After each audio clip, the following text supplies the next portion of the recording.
ഒരു നല്ല ചിന്ത.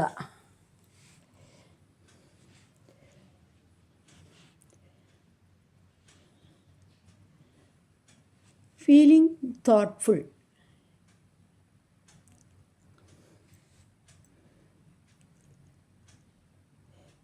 ജീവിതത്തിൻ്റെ ഇരുണ്ട കാലങ്ങൾക്ക് എല്ലാത്തിനുമപ്പുറം പ്രകാശത്തിൻ്റെ ഒരു കിരണം എവിടെയോ കാത്തിരിപ്പുണ്ടാകും. ആ വെളിച്ചത്തിൽ പ്രതീക്ഷയുടെ വാടിയ പൂക്കൾ തല ഉയർത്തും. അങ്ങനെ ഒരുപാട് പൂക്കൾ ഒന്നിച്ചു ചേർന്നൊരു വസന്തമാകും. ജീവിതത്തിൻ്റെ ആ വസന്തകാലം ആഘോഷിക്കുമ്പോൾ തേനുണ്ണാനെത്തുന്ന പൂമ്പാറ്റകളെ കണ്ട് മതിമറക്കരുത്.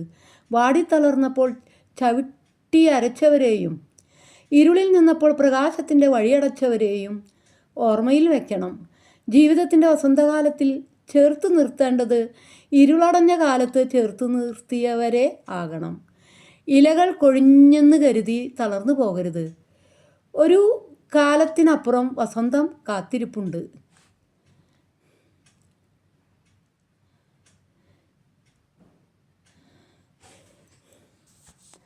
ഒരു കുളത്തിൽ ധാരാളം മീനുകൾ ഉണ്ടായിരുന്നു. ഒരു വർഷം ആ പ്രദേശത്ത് മഴ പെയ്തില്ല. വലിയ വരൾച്ചയുണ്ടായി. ആ കുളത്തിലും വെള്ളം കുറയാൻ തുടങ്ങി. മീനുകൾക്ക് ജീവിച്ചു പോകാൻ പറ്റാത്ത അവസ്ഥ വന്നു. മിക്കവാറും എല്ലാ മീനുകളും ഇങ്ങനെ പറയാൻ തുടങ്ങി, നമ്മുടെ കാര്യം കഷ്ടത്തിലാണ്, എല്ലാം തീരാൻ പോവുകയാണ്, നമ്മുടെ മരണം ഉറപ്പാണ്. എന്നാൽ അക്കൂട്ടത്തിൽ ഒരു ചെറുമീൻ മാത്രം പ്രതീക്ഷയോടെ മൗനമായിരുന്നു. അവൻ ഇടയ്ക്കൊക്കെ കൂട്ടുകാരെ ഓർമ്മിപ്പിക്കുന്നുണ്ടായിരുന്നു, എനിക്കുറപ്പാണ് വീണ്ടും മഴ പെയ്യും.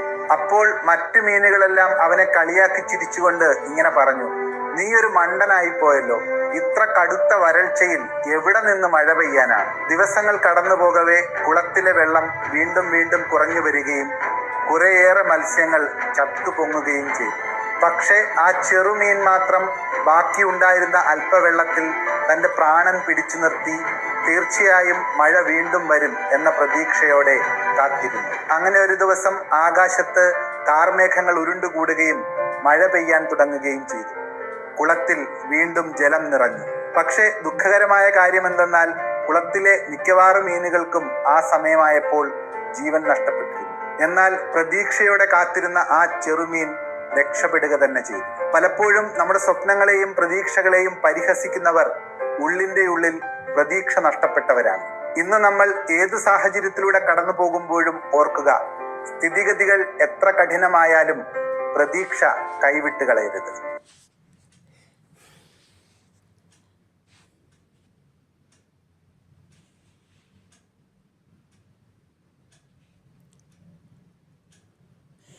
സത്യത്തിൽ ക്ഷമ എന്നാൽ കേവലം നിശബ്ദനായിരിക്കലോ കാത്തിരിക്കലോ അല്ല, മറിച്ച്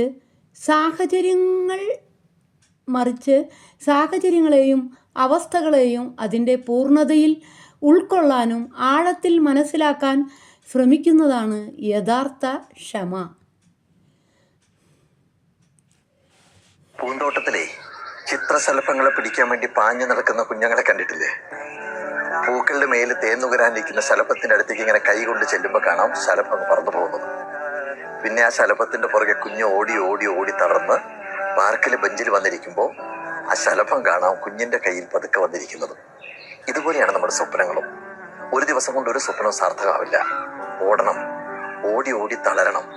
അപ്പൊ കാണാം ഒരു ദിവസം ആ സ്വപ്നം നമ്മുടെ കൈക്കുമ്പിളിൽ സാർത്ഥകമായി വന്നിരിക്കുന്നത്. പൂന്തോട്ടത്തിലെ ചിത്രശലഭങ്ങൾ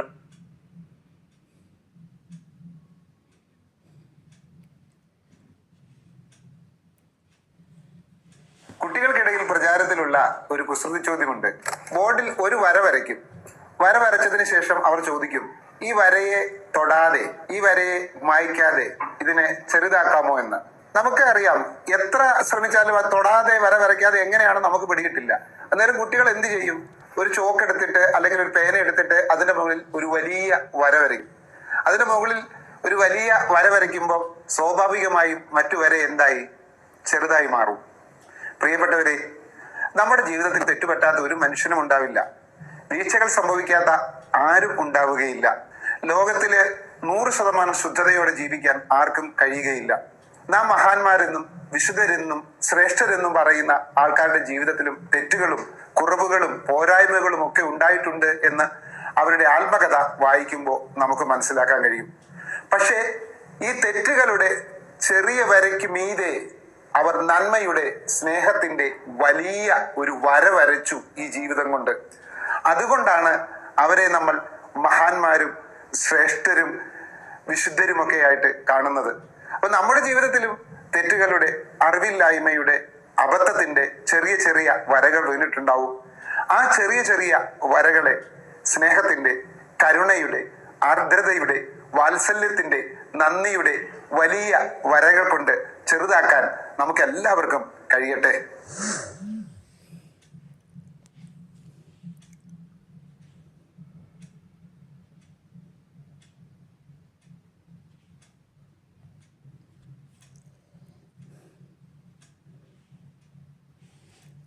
ഒരു മുക്കുവൻ കടൽ തീരത്ത് മരത്തണലിൽ പുകവലിച്ചിരിക്കുകയായിരുന്നു.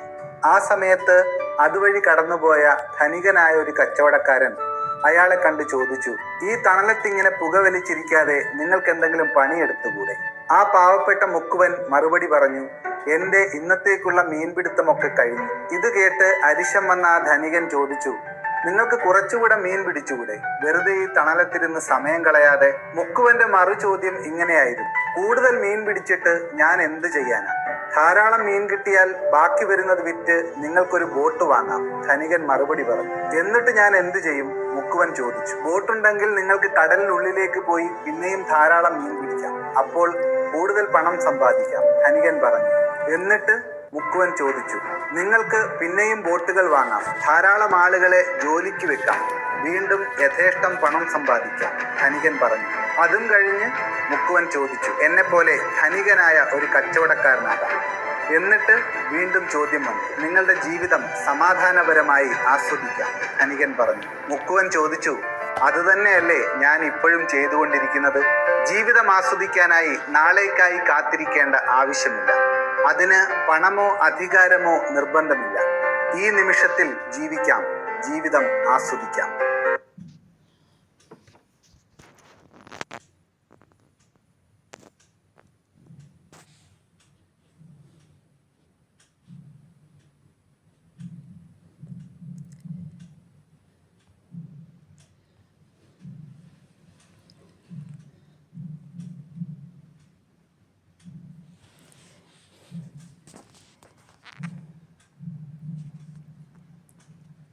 ചെറിയ പട്ടണത്തിൽ അനാഥനായ ഒരു ബാലൻ ബേക്കറിയിൽ മേശ തുടയ്ക്കുന്ന ജോലി ചെയ്തു വന്നിരുന്നു. എല്ലാ ദിവസവും രാത്രി ബാക്കി വരുന്ന റൊട്ടിക്കഷ്ണങ്ങൾ അവൻ ഭക്ഷണമാക്കിയിരുന്നു. അപ്പോഴെല്ലാം തന്നെ ഒഴിഞ്ഞ വയറോടെ ഉറങ്ങാൻ വിടാതിരുന്നതിന് അവൻ ദൈവത്തിന് നന്ദി പറഞ്ഞിരുന്നു. എന്നാൽ അവന് ചുറ്റുമുള്ളവർ പലപ്പോഴും അവനെ കളിയാക്കിയിരുന്നു. നിന്റെ പ്രാർത്ഥനകൾക്ക് ശക്തി ഉണ്ടായിരുന്നെങ്കിൽ നീ ഇങ്ങനെ പൊട്ടിയ ചെരുപ്പിട്ട് നടക്കേണ്ടി വരില്ലായിരുന്നു എന്നവർ പറഞ്ഞു. പക്ഷേ അവൻ ഒരിക്കലും തന്റെ വിശ്വാസം നഷ്ടപ്പെട്ടിരുന്നില്ല. അങ്ങനെ ഇരിക്കെ ഒരു ദിവസം രാത്രിയിൽ ബേക്കറി അടയ്ക്കാറായ സമയത്ത് വയോധികനായ ഒരു മനുഷ്യൻ അവിടെ വന്നു. അവിടമെല്ലാം കൃത്യതയോടെ വൃത്തിയാക്കുന്ന അവനെ കണ്ട അയാൾക്ക് സന്തോഷം തോന്നി. അയാൾ പറഞ്ഞു, നിന്നെ കണ്ടപ്പോൾ എന്റെ ചെറുപ്പകാലമാണ് എനിക്ക് ഓർമ്മ വന്നത്. പറയൂ, എന്താണ് നിന്റെ ഏറ്റവും വലിയ സ്വപ്നം? ലജ്ജയോടെ അവന്റെ മറുപടി ഇങ്ങനെയായിരുന്നു, ഭാവിയിൽ എനിക്കും ഒരു ബേക്കറി ഉടമയാകണം. എന്നിട്ട് പണം നൽകി ഭക്ഷണം കഴിക്കാനാകാത്ത മനുഷ്യർക്ക് സൗജന്യമായി ഭക്ഷണം കൊടുക്കണം. ഇത് കേട്ട വൃദ്ധൻ മറുപടി ഒന്നും പറഞ്ഞില്ല. അയാൾ പുഞ്ചിരിച്ചുകൊണ്ട് അവിടെ നിന്ന് മടങ്ങിപ്പോയി. പിറ്റേ ദിവസം രാവിലെ പട്ടണത്തിലെ പ്രധാന തെരുവിലേക്ക് ആ കുട്ടി വിളിക്കപ്പെട്ടു. അവിടെ ജനമധ്യത്തിൽ തന്റെ കയ്യിൽ ഏതാനും മുദ്രപത്രങ്ങളുമായി ആ വയോധികൻ പ്രത്യക്ഷപ്പെട്ടു. അയാൾ ആ ബാലനോട് പറഞ്ഞു, ഇന്നു മുതൽ ഈ ബേക്കറിയുടെ ഉടമ നീയാണ്. എന്റെ വളരെയേറെ കാലത്തെ അധ്വാനത്തിന്റെ ഫലമാണ് ഈ ബേക്കറി. എന്നാൽ എനിക്ക് അനന്തരാവകാശികളില്ല. എനിക്ക് ദൈവം കാണിച്ചു തന്ന മകനെ പോലെയാണ് നീ. മറ്റുള്ളവർക്ക് നന്മ ചെയ്യാൻ ആഗ്രഹിക്കുന്ന നിന്നെപ്പോലെ ഒരാൾ വേണം ഭാവിയിൽ ഇത് നോക്കി നടത്താൻ. നിറകണ്ണുകളോടെ ആ ബാലൻ ഇതെല്ലാം കേട്ടു നിന്നപ്പോൾ അവനെ കളിയാക്കിയിരുന്നവർ ചുറ്റും നിശബ്ദരായി നിന്നു. കാലങ്ങൾക്ക് ശേഷം ആ ബേക്കറി നിരാലംബരായ മനുഷ്യർക്ക് ഒരഭയസ്ഥാനമായി മാറി. അവിടെ വിശക്കുന്നവന് ഭക്ഷണവും ആശയറ്റവന് ദയയും ലഭിച്ചിരുന്നു.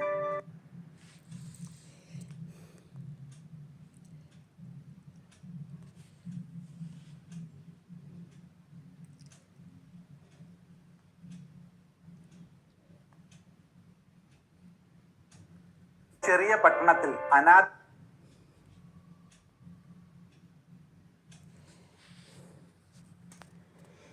ഈശോയിൽ ഏറ്റവും സ്നേഹം നിറഞ്ഞവരെ, വിളക്കന്നൂര് ദിവ്യകാരുണ്യ അത്ഭുതം നടക്കുന്ന ഈ ദേവാലയത്തിൽ വിശുദ്ധ ബലി അർപ്പിച്ച് പ്രാർത്ഥിക്കാനുള്ള വലിയൊരു കൃപ കർത്താവ് നൽകി. കർത്താവിന്റെ തിരുശരീരത്തിൽ കർത്താവിന്റെ രൂപം, ചിത്രം പ്രത്യക്ഷപ്പെട്ട അത് സൂക്ഷിക്കപ്പെടുന്ന ദേവാലയമാണ് വിളക്കന്നൂര്. കർത്താവിന്റെ തിരുമുഖം മഷി കൊണ്ട് വരച്ചതുപോലെ ഏറ്റവും മനോഹരമായിട്ട് ചിത്രീകരിച്ചിരിക്കുന്നത്. 12 വർഷത്തെ പരീക്ഷണങ്ങൾ കഴിഞ്ഞിട്ടാണ് ഇവിടെ ഇത് സ്ഥാപിച്ചിരിക്കുന്നത്. ഇപ്പോഴും ഒരു കുറവ് പോലും വരാതെ, ഒരു കേടുപോലും വരാതെ ഈ ദിവ്യകാരുണ്യം സൂക്ഷിക്കപ്പെടുന്നു. പുറത്തുനിന്ന് മഷിയോ ഒന്നും ഉപയോഗിച്ചിട്ടില്ല എന്ന് ലാബുകളിലുള്ള ടെസ്റ്റുകളിലൂടെ തെളിയിക്കപ്പെട്ടതാണ്. ഈ ദിവ്യകാരുണ്യ അത്ഭുതം നമ്മുടെ ജീവിതത്തിന് വലിയൊരു അനുഗ്രഹമായി മാറട്ടെ.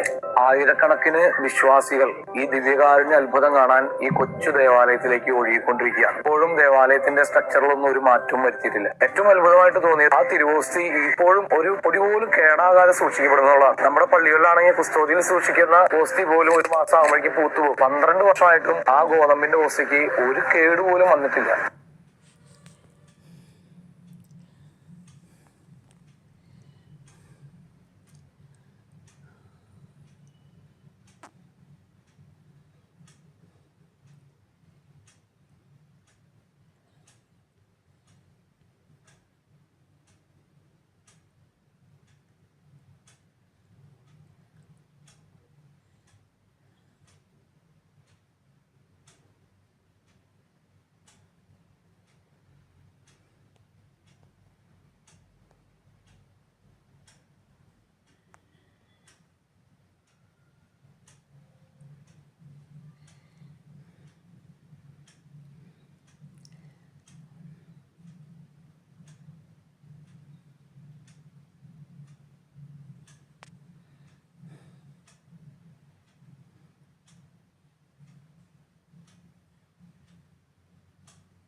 എൻ്റെ അടുക്കൽ വന്ന് എൻ്റെ വാക്ക് കേൾക്കുവിൻ, നിങ്ങൾ ജീവിക്കും.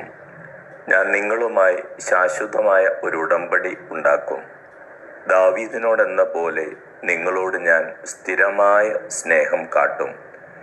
ഏശയ്യാ പ്രവചനം അധ്യായം 55 വാക്യം 3. ഈശോ അനുഗ്രഹിക്കട്ടെ. Praise the Lord. എൻ്റെ അടുക്കൽ വന്ന് എൻ്റെ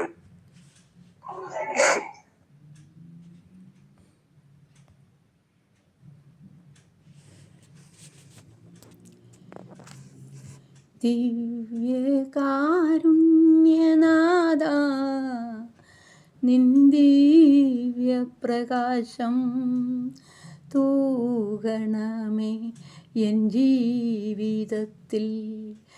ആ ദിവ്യ പ്രകാശത്താൽ എന്നാത്മനയനങ്ങൾ തുറന്നിടണേ, നിൻമുഖം ദർശിക്കാൻ. ദിവ്യകാരുണ്യനാഥ, നിൻ ദിവ്യപ്രകാശം ദൈവത്തോടൊപ്പം ആയിരുന്നവൻ ദൈവത്തോടൊപ്പം ആയിരുന്നവൻ ദാസന്റെ രൂപം ധരിച്ചു നമ്മോടൊപ്പം ആയിരിക്കുവാൻ അപ്പമായി ഭൂമിയിലിറങ്ങി വന്നു. ദിവ്യകാരുണ്യനാഥ, നിൻ ദിവ്യപ്രകാശം കുർബാനയായി തൻ ജീവൻ ചൊരിഞ്ഞു.